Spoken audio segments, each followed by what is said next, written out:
आइए देखते हैं, मजा आएगा।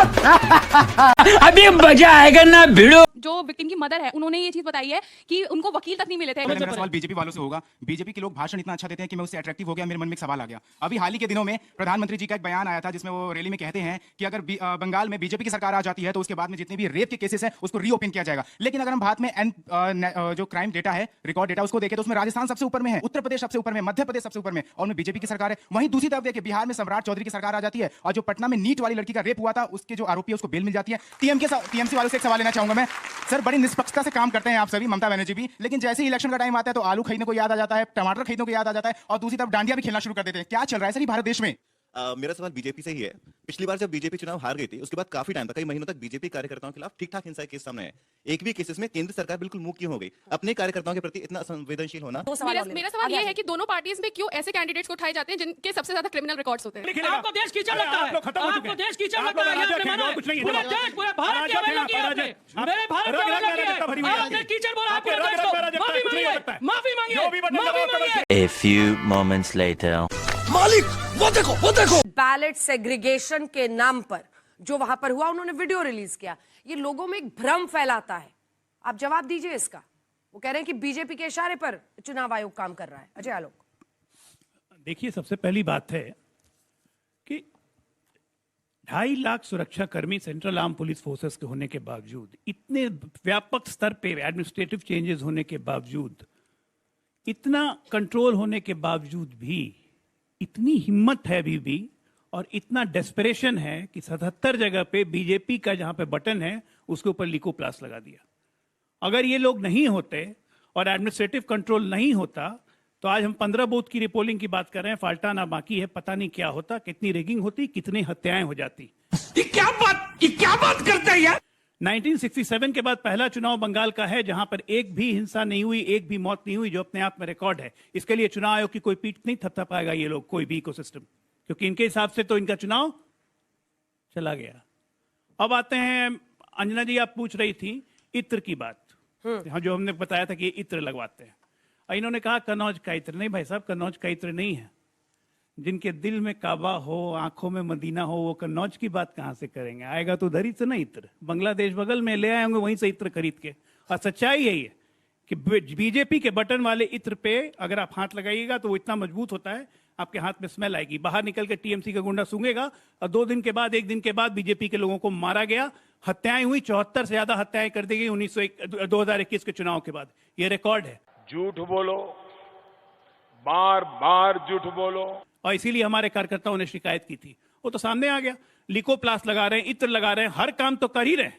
अब जहां तक रहा कि कल रात की घटना के बाद अंजना जी, तो अंजना जी ये बताइए, बिल्ली को भी घेर लीजिएगा एक कोने में, शेर घेर लेता है तो मरने की हालत में बिल्ली भी शेर पे पंजा मारने लगती है। ये तो ममता बनर्जी है, इतना भी नहीं चिल्लाएंगी, हाय हाय करने दीजिए, थोड़ा दम निकलेगा आहिस्ता आहिस्ता, हम लोग भी देख रहे हैं। 4 तारीख को पूरा दम निकलेगा। मानव जायसवाल, ये फेक न्यूज, इसका जब फैक्ट चेक किया गया, फेक न्यूज ये निकला जो फैलाया जा रहा था। वो बाकायदा पोलिंग एजेंट्स थे जो बुलाए गए थे। सुबह 11:15 बजे आपकी एक कैंडिडेट बोल रही थी कि 4 बजे मेल तो सुबह 10:50 का टाइम दिख रहा है उस पर, और सारे जो कैंडिडेट है सबको ये मेल भेजा गया था। फिर क्यों ये भ्रम फैलाया आप लोगों ने? अभी बदत है भाई, अभी बदत है। पहले तो आपके माध्यम से पूरे देश को और हमारे यहाँ जितने जनता, जितने युवान बैठे हैं, सभी को बहुत बहुत नमस्कार है। जय हिंद, जय बांग्ला। जहाँ तक बात है, देखिए ये जो फेक जो वीडियो आया है या जो भी है, इसके लिए सबसे बड़ी बात हम बताना चाहते हैं, जितने लोगों ने वहाँ मतदान किया है, जितने लोगों ने भी मतदान किया, हमारी मॉरल रिस्पॉन्सिबिलिटी नहीं, हमारा कर्तव्य है कि हम वहाँ पे पहरेदारी करें। हम आपके वोटों के पहरेदार हैं। अगर इलेक्शन कमीशन इतनी सुचारू रूप से काम कर रही होती तो लगभग 28-30 लाख लोगों का नाम नहीं कटता। बजाइए ताली। आज 1474 लोगों का नाम ट्राइब्यूनल में जब जाता है, 1468 लोगों का नाम पास हो जाता है, उनको वोट देने का अधिकार उनसे छीन लिया जाता है, जबकि वो जेन्युइन वोटर्स हैं। बजाइए ताली। ये है आपके इलेक्शन कमीशन। यही नहीं, अभी और सुनिए। बहुत बिल्ली और शेर की बात ये करते हैं। अरे भाई, 2.5 लाख के ऊपर तो फौज आपने तैनात की है, 3 लाख के ऊपर फौज है आपके वहां पे, बंगाल पुलिस अलग है इलेक्शन कमीशन के बीच, तो बिल्ली को घंटी पहना रहे हैं, बिल्ली को घंटी पहना रहे हैं। ममता बनर्जी को ये बोल रहे हैं भाई। ये इनका है। आपको लगता है कि इतने लोगों इतने फौज, इतना तंत्र शस्त्र डाल दिया तो कोई शेरनी है तब है ना आप ये सोचे हैं? ये प्रॉब्लम है, पहले बोल देना। बोलने का समय मिलता है, व्याकुल हो जाते हैं कि अरे भैया कुछ मिल गया। ऐसा नहीं है। बंगाल की जनता ममता बनर्जी के साथ है और ममता बनर्जी का 15 साल का रिपोर्ट कार्ड जनता के पास है। बात तो सही है। जब एक माता को जरूरत पड़ती है कि भाई हमको पैसे की जरूरत है, जीएसटी की मार और इतनी महंगाई की मार आपने कर दी, आज 993 रुपया कमर्शियल एलपीजी गैस महंगा पड़ गया, तब वो माँ जब दूध लाने जाती है तो 1500 रुपया उसको लक्ष्मी भंडार का मिलता है और निरंतर मिलता है। हम वो बिहार वाले मौसमी पहरेदार नहीं है जो माँ के हाथ को सशक्तिकरण करेंगे। हमने माँ को सशक्तिकरण करा, बेटियों के बारे में सोचा। आपने आरजी कर जैसा एक जघन्य अपराध हुआ हमारे प्रांत में, हम खड़े रहे उस माँ के साथ और हमने अपराजिता बिल लागू की। बताइए आपने अपराजिता बिल को क्यों नहीं लागू होने दिया? क्यों नहीं आप उस रेपिस्ट को फांसी की सजा देने के लिए आप रोक रहे हैं? क्यों नहीं आप बोले कि हाँ उसको फांसी होनी चाहिए? क्योंकि आप जानते हैं अगर ये बिल लागू हो जाएगी तो ममता बनर्जी के साथ पूरे देश की महिला बेटियां जुड़ जाएंगी। आपको डर है इस चीज से। गजब बेइज्जती है। चलिए अब आशुतोष जी आप सवाल का जवाब दीजिए कि अगर ऐसी स्थिति में जहां पर सब कुछ फुल प्रूफ है वहां पर भ्रम कोई फैलाए, क्योंकि ये वीडियो बहुत भ्रामक था जो कल डाला गया, इसमें ऐसा लग रहा है कि 4 लोग मिलकर वोट ही इधर उधर कर रहे हैं, जबकि वो सेग्रीगेशन ऑफ पोस्टल बैलेट्स कर रहे थे जो एक तय प्रक्रिया है जिसके लिए सभी कैंडिडेट्स को 10-50 का मेल, हाँ वो चुनाव के 10-50 का उनको मेल गया हुआ है उस पर। देखिए किसी राजनीतिक पार्टी ने क्या किया तो राजनीतिक पार्टी के प्रवक्ता उसका जवाब देंगे, लेकिन सवाल है कि ये स्थिति पैदा क्यों हो रही है? ये स्थिति इसलिए पैदा हो रही है क्योंकि चुनाव आयोग और विपक्षी पार्टियों के बीच में जबरदस्त तरीके से एक कम्युनिकेशन गैप है और भरोसे की कमी है, जिसकी वजह से चुनाव आयोग लगातार जो है वो उस पर सवाल खड़े हो रहे हैं। अब आप चुनाव के पहले की स्थिति को देख लीजिए, टीएमसी के लोग गए थे चुनाव आयोग से मिलने के लिए, 7 मिनट के बाद वो निकल के आते, उन्होंने कहा कि भाई मुख्य चुनाव आयुक्त ने हमसे कहा you get out from here. उसके बाद चुनाव आयोग की तरफ से एक ट्विटर पे पोस्ट होता है। यही नहीं, अभी और सुनिए। सवाल क्या है कि जब विपक्षी पार्टी या प्रमुख पार्टी के बीच में इस तरीके का कम्युनिकेशन गैप होगा, आप इस तरीके से बातें होंगी तो वहां इस तरीके की स्थितियां जरूर पैदा होंगी। मेरा कहना है कि, और मैं बार बार इसको कहता हूं कि जब तक मेरे पास नहीं होगा, राजनीतिक पार्टियां आरोप लगा सकती, जब तक मेरे पास सबूत नहीं होगा कि वहां कोई रिगिंग हुई है या ईवीएम में कोई गड़बड़ी, तब तक मैं कम से कम एक पत्रकार होने के नाते ये कहने की स्थिति में नहीं, ना मैं ये कहूंगा ये बात। लेकिन हाँ, इस चुनाव में कुछ गहरे सवाल जरूर थे। जो सबसे बड़ा सवाल इस बात को लेकर था कि जो वोटिंग लिस्ट थी क्या वो कंप्लीट थी या इनकम्प्लीट थी। अगर किसी चुनाव में 27 लाख लोगों को वोटिंग राइट्स नहीं दिए जा सकते हैं और सिर्फ इसलिए क्योंकि वो इलेक्शन कमीशन की अपनी कमजोरी की वजह से कि आपने लास्ट मिनट में बदलाव चेंज किया, उसमें आपने नियम बदला, जिस पर सुप्रीम कोर्ट के जस्टिस बागची ने साफ तौर पे कहा कि जो नियम 2002 का था कि जिसके नाम उसमें होंगे वो ऑटोमेटिकली उनको किसी तरीके का कोई कागजात देने की जरूरत नहीं होगी, वो एसआईआर में माने जाएंगे। सही पकड़े हैं। आपने उस नियम में बदलाव करके कहा कि लॉजिकल डिस्क्रिपेंसी है, उसकी वजह से 27 लाख लोग वोट नहीं दे पाए। और अगर ये बात, और इसकी वजह से पूरी दुनिया में अखबारों में खबर छपी कि हिंदुस्तान में 27 लाख लोगों को वोटिंग राइट सीज किए गए।